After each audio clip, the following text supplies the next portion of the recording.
पत्नी को पढ़ाओ आगे बढ़ाओ, अमन कुमार ने भी यही सपना देखा था। बिहार के रहने वाले अमन ने 2013 में गुंजन कुमारी से शादी की। साधारण परिवार, छोटे छोटे सपने, लेकिन प्यार और भरोसा बढ़ा था। पत्नी की पढ़ाई रुके नहीं, इसलिए अमन दिन रात मेहनत करता रहा। फीस भरने के लिए जमीन तक बेच दी। इसी बीच माता पिता का साया भी उससे उठ गया, लेकिन उसने हार नहीं मानी। वक्त बदला, गुंजन की सरकारी नौकरी लग गई, घर में खुशियां आ गई, लगा अब संघर्ष खत्म हो गया। लेकिन कहानी ने अचानक मोड़ ले लिया। अमन के 10 साल के बेटे ने एक दिन मासूमियत से कहा, पापा घर में एक अंकल आते हैं।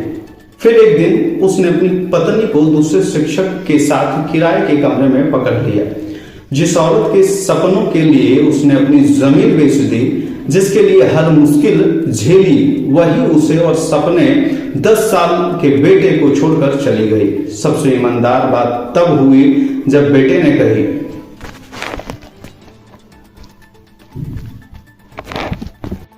पत्नी को पढ़ाओ आगे बढ़ाओ। अमन कुमार ने भी यही सपना देखा था। बिहार के रहने वाले अमन ने 2013 में गुंजन कुमारी से शादी की। साधारण परिवार, छोटे छोटे सपने, लेकिन प्यार और भरोसा। पत्नी की पढ़ाई रुके नहीं, इसलिए अमन दिन रात मेहनत करता रहा। फीस भरने के लिए जमीन तक बेच दी। इसी बीच माता पिता का साया भी सिर से उठ गया, लेकिन उसने हार नहीं मानी। वक्त बदला, गुंजन की सरकारी नौकरी लग गई, घर में खुशियां आई, लगा संघर्ष अब लगभग खत्म हो गया। लेकिन कहानी ने अचानक मोड़ ले लिया। अमन के 10 साल के बेटे ने एक दिन मासूमियत से कहा, पापा घर में एक अंकल आते हैं। पहले अमन को विश्वास नहीं हुआ। फिर एक दिन उसने अपनी पत्नी को दूसरे शिक्षक के साथ किराए के कमरे में पकड़ लिया। जिस औरत के सपनों के लिए उसने अपनी जमीन बेच दी, जिसके लिए हर मुश्किल झेली, वही उसे और अपने 10 साल के बेटे को छोड़कर चली गई।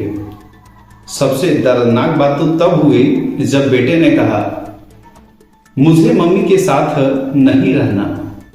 अब सोचिए जरा, जिस आदमी ने अपनी पूरी जिंदगी अपनी पत्नी को आगे बढ़ाने में लगा दी, उस पर क्या बीती